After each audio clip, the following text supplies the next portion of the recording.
अफवाहें और साजिशें दम तोड़ गयी। चीन के कौंसल जनरल ली बिजियान का इमरान खान से मुतालिक बयान। साबिक वजीर आजम की काविशों को सराहा। चीन के कौंसल जनरल ने एतराफ किया कि इमरान खान के दौरे हुकूमत में सी-पैक पर काम मुतासिर नहीं हुआ, बल्कि तेजी से काम हुआ था। यूट्यूबर इमरान रियाज ने कहा कि इमरान खान आलमी मीडिया की हमेशा जीनत रहे हैं। पहले भी कई मरतबा आलमी मीडिया ने कप्तान को कवरेज दी है। इमरान खान पर जब दहशतगर्दी का मुकदमा हुआ तो आलमी सतह पर उन्हें कवरेज मिली, जो कई लोगों को हजम नहीं हुई। मौलाना फजलुर रहमान ने भी इसे तोड़ मरोड़ कर पेश किया। इमरान रियाज ने अपने वीलॉग में कहा,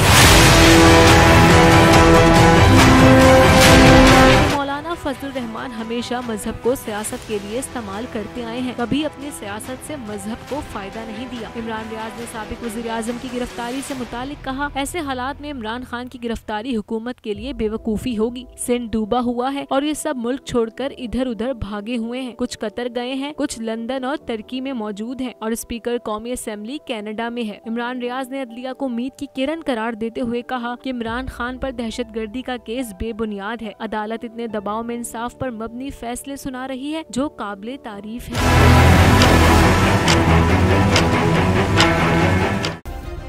सब्सक्राइब करें और बेल दबाएं ताकि कोई खबर रह न जाए।